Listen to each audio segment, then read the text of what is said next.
show you kind of some things here about the menu. If you haven't completed the game yet, then you're not going to see this menu screen. It's going to be filled with water at a dock, which, you know, I kind of like that menu screen. This screen it shows up after you complete the story. And so after you complete the story, you can then choose New Game Plus. And what this means is New Game Plus is when you can replay the story, but you don't have to go back and relearn all the skills that you decided to unlock with your supplements when you played through the first time. So for me, I usually like to just kind of play the story and be done, but there's a lot of I don't know, I really like the idea of being able to go back and build on the skills that I wanted to have as Ellie, and even build on the skills as Abby, the villain character who sometimes shows up. In New Game Plus, you can also build on these skills. You can also build on the weapons upgrades. So once you replay the story, you're not going to walk in with all your gear that you ended with. You're not going to have the flamethrower or nothing like that. But here's the thing. If you upgraded the flamethrower at all in the story the first time, then once you get the flamethrower in the story the second time, you'll have it with all the upgrades that you made on the last playthrough. This is kind of a big deal in that you can keep playing the story and keep upgrading your stuff. And I like that because on the first playthrough, I did not take supplements to unlock Ellie crawling faster, or it's called going prone. So I finally did it on this playthrough, so she's now able to, I should say she is now able to go prone faster.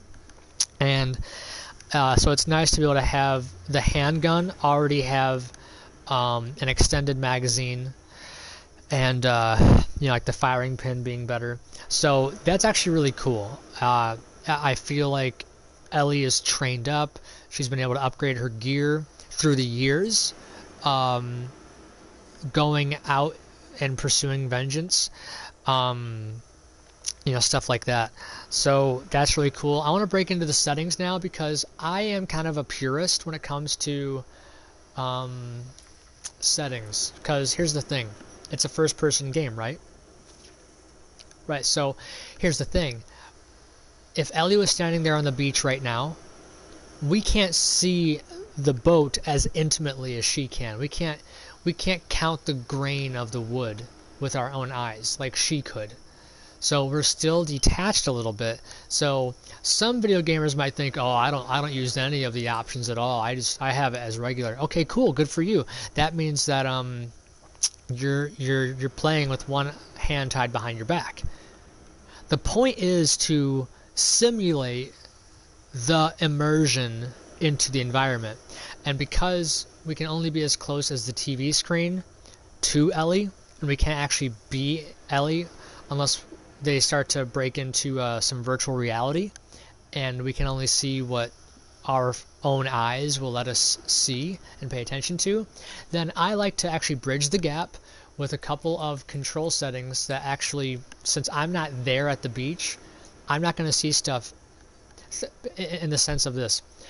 If there's an item on the beach, like a packet of, I don't know, a protein bar, I'm not going to see it on my living room floor on the TV screen. This is common sense.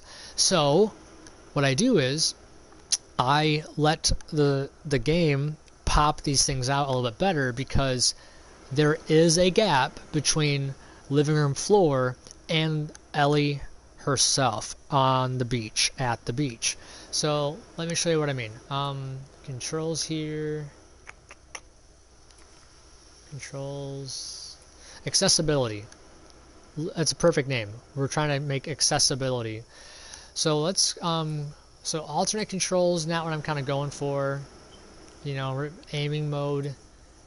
Tap each time that you want to, default, press square repeatedly. where you can just yeah, so hold for melee combo. I don't know. Again, I like the control of being able to. Yeah. Who cares? Aiming mode. What is that? Oh yeah, that sounds annoying. I just rather hold and not have to tap again. That'd be sprinting, crafting. Okay, you hold it, whatever. Okay. Anyway, that's doesn't really help. Magnification and visual aids. I did not change any of these things at all. So high contrast. No, that sounds awful.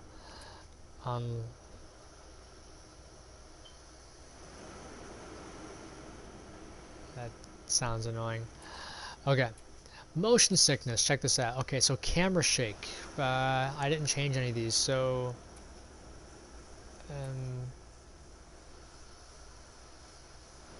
okay. Wow, camera distance. Increasing this value moves the camera further from the player. Decreasing this value moves the camera closer to the player. Why would you do this? That means you're going to see more of their shoulder and their back more than the peripherals around you. Don't do this, because you're actually making it harder on yourself than it needs to be. Okay, either you actually have it like this so that you can actually simulate her peripheral vision that she has in real life, or you just leave it alone. Field of view. I would probably like to have the field of view be wider, to be quite honest, because I've found a hard time seeing infected creep up on me.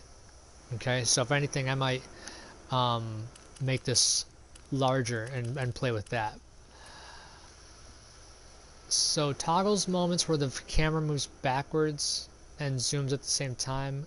Disorienting. I don't need that. I guess it's on, but all right. Might as well keep it. They want it. Indicates the player status. Oh yeah, of course keep this on. You don't know how the player's doing unless, you know, because we're not there. We need to make this accessible to ourselves.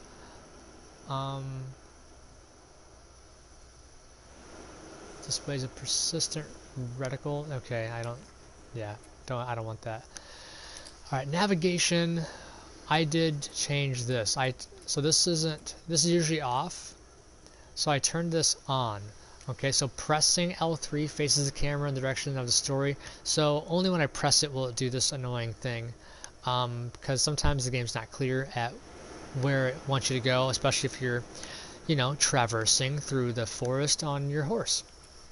Speaking of traversing, I turn this on because I don't like wondering what my horse needs to do. It's like, oh, it needs to jump here? Okay, I thought it would do that automatically this time. It did it before. So I just left this on because I'm not Ellie. Ellie's obviously going to move forward as she needs to move. So until a virtual reality kind of, you know, makes that, I don't know. Basically, unless I need to actually pull up on the reins in a real virtual reality experience, I don't need to do that for me to feel like I'm doing all the work that Ellie's doing. There are things that I should be doing the work on, okay, such as solving puzzles on the bottom here. Skip puzzle option? No, that's only for people who are blind, and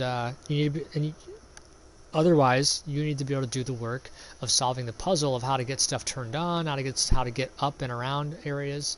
Absolutely, that's the whole first-person immersion experience. Ledge guard.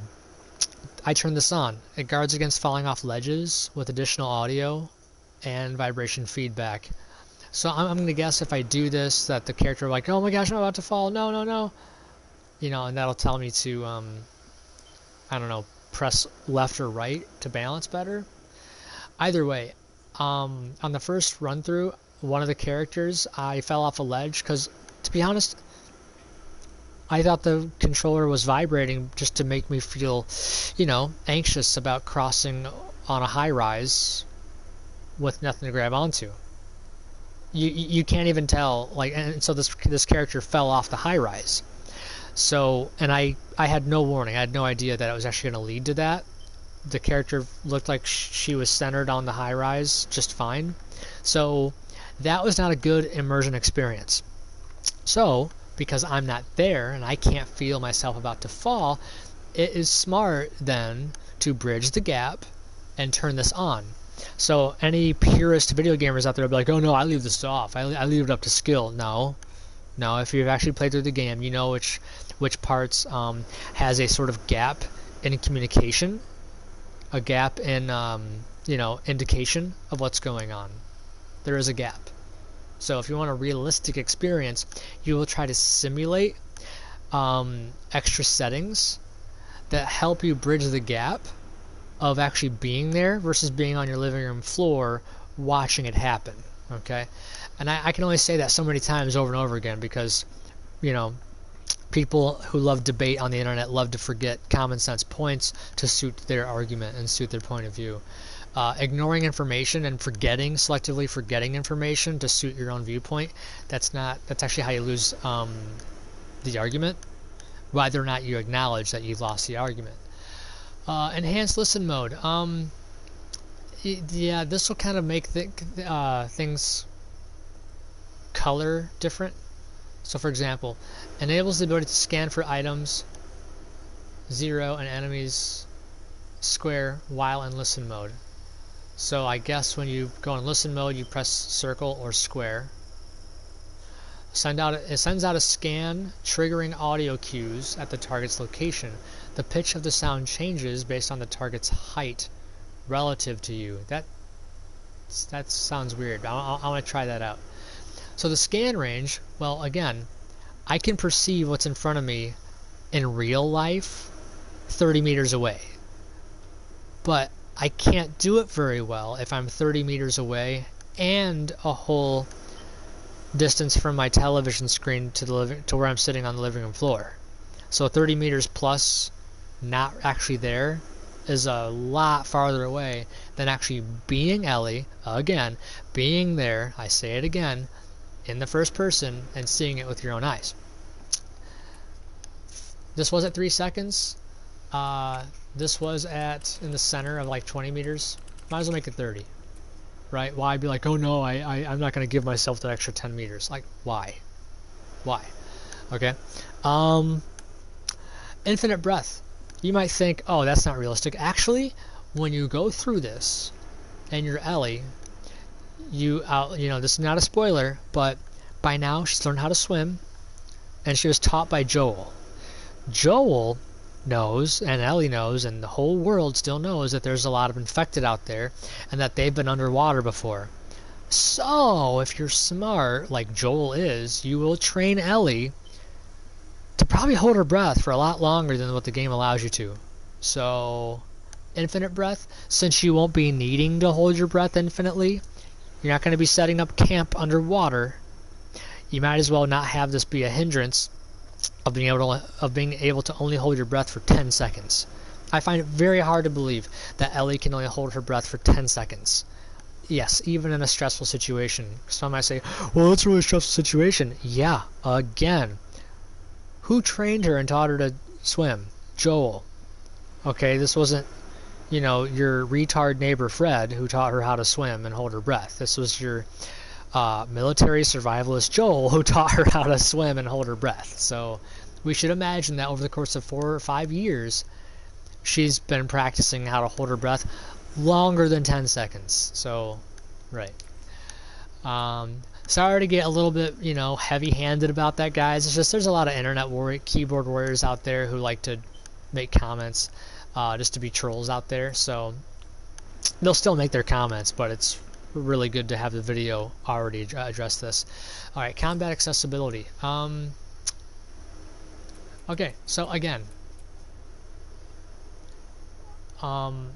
these settings are designed to make combat accessible for all players. I don't even know what that means other than to just allow the other settings to happen. So this was turned off. I turned it on. Enemies grabbed by you will not break free while struggling. You might think, oh, that just makes it too easy on yourself. Okay. you are not going to be holding hostage people who are amazing generals of war. Okay, you're not going to be handling people who are as skilled as Deacon St. John of Days Gone, or Joel, or even Ellie. Okay, we have to maintain the idea that these are volunteers who are conscripted, because it's 5 years later. These are conscripts. These are people who are pretty much joining just to have a way of life and to secure their way of living. Okay, it's a lot better than being a part of an army that you probably don't even believe in, than trying to live on your own and trying to fend for yourself. Okay, so these people are not trained killers that you're grabbing onto and holding hostage. For one, you'll be having a gun to their head. They're not going to try to break free. They're going to try to negotiate with you and be compliant for the most part. Unless, of course, they've been told, hey, if Ellie comes, try to break free because she's going to kill you. I get that too. But for the sake of it, if you see the most dangerous enemy coming towards you, you're going to be intimidated and you're going to want to be compliant and not provoke them to shoot you in the head. So they'll be more compliant, so I turn this on. Allies don't get grabbed. Again, if you're with Ellie or with Joel, you don't suck as a fighter. We should imagine that Ellie and Joel have had a lot of hands-on in the training and development of people's attack and defense readiness, as well as ability to shoot. So allies will automatically escape when grabbed by enemies. Okay, it just helps. Wanna know why? Because we're not in the first person, so we're not that. It's already hard enough to aim the gun and shoot your own enemies while looking after the enemies of other, while looking after the enemies attacking our allies. I get it, it's a little bit easier on us, but for the sake of loose aiming, it's not fair to leave it off. Okay? Now, here are things I did not turn on. Okay?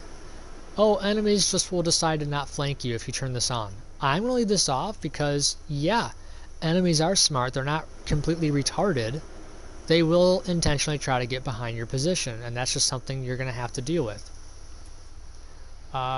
Reduce enemy perception and stealth? No, we're not going to reduce their ability to perceive you if you happen to show your butt out of the corner of some sort of, I don't know, crouching spot. Reduced enemy accuracy.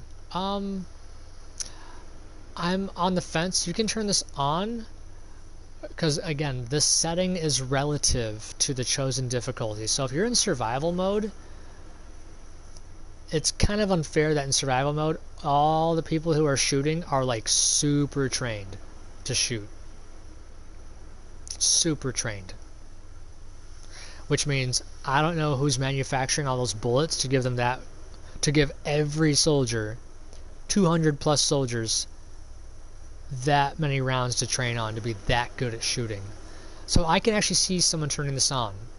Because by the time you get to the end, the general, the bad guy, the chief bad guy, then yeah, they won't reduce that person's accuracy at all. So you can actually turn this on and be okay. Because it'll be relative to the chosen difficulty. If you choose very light and turn this on, then you just suck at life. So I'm going to leave this off. Enhanced dodge, yeah, I turn it on. I want Ellie to have it be assumed that her hand-to-hand combat over 5 years has gotten really, really good. Because I've already, on previous videos, I've already died so many times. I've pressed dodge so many freaking times, and she doesn't dodge sometimes. And that might be because I didn't find the combat manual along the way as Ellie. I don't know. But anyway. So, invisible while prone. Let's see. If it's set to limited, the time limit will be based on the stealth difficulty settings. So it's kind of like this. You can turn it unlimited, so it's like you're just invisible on the ground. You know, you can't see me, I'm on the ground. Don't do that. Don't play the game if you have to do this. Just don't. Limited, I can see that, but no, no, just don't. I mean, if you want to like try it, I don't know, but no, Just don't. That's terrible. This is already on. This enables the camera sway while aiming weapons. I don't like how much the camera sways when you're trying to aim. It's pretty bad. But then again, it might realistically, because for how much your hand does sway, just that difference in angle of one sway, you know, in one direction to trying to compensate and sway back, the camera will actually sway pretty wide because it's showing you just how far left and how far right your bullet's going to land, where in real life it only takes just a tick of your wrist going to the left or the right to actually have it land that far off. So the camera sway will feel very extreme because it can only sway left to right, and it'll look exaggerated, but because in real life it's panning left the exact distance that the bullet will land off the target that you want, so you have to wait for it to sway back, and you try to control yourself and compensate. Because if you hold both your hands out right now, and you had like a gun in your hand, just a little bit left and right, and the fact that if you anticipate the shot itself, you're going to be changing the way you aim and hold the gun as you shoot. So it is difficult. So turning this off would actually make you too good at shooting, which might actually help because we should assume that Ellie is already this good at shooting, and it shouldn't be difficult for her to shoot and land her target. So that might, be an argument for turning this off. Also, since we're not there, it's hard to have as firm a control on the gun since we're doing a PlayStation control and not our own hands on the gun at the skill level of Ellie. You might suck at shooting, but Ellie doesn't. So maybe we should turn the camera sway off. That would help bridge the gap between first person and being as skillful as Ellie is. This is not about how skillful you are at shooting. This is about how skillful Ellie is. You have to remember, you have to play the character. This is method acting. Don't be as bad as you are at shooting. Be as good as Ellie is at shooting. So let's leave this off. Slow motion, I'm okay with while aiming because, for one, you're not going to be in real life, panning up and trying to find the enemy when you shoot. It's going to be right on. It's going to be right at the enemy. I'm going to leave this off for the sake of videos and watching videos experience, because I could just cheat and aim the whole time and have all this slow motion time to think. So the action will be more impressive to watch if I leave it in high speed. So that is that. Now let's move on to how to jump to a certain chapter.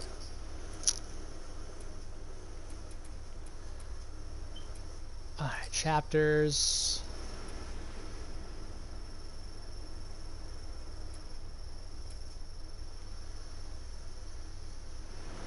Highest difficulty, completed in progress. Awesome. So you can press X on Saddle Day 1. Let's go back to the gate so that I can show you how to just at least get on the roof of the one building next to the generator of the main gate. And there's a good chance the Oozer card will not be on top. I'm pretty sure, based off all the complaints online, I have to start a brand new game from scratch to be able to go back and get that card. Doing a new game plus and going and jumping back.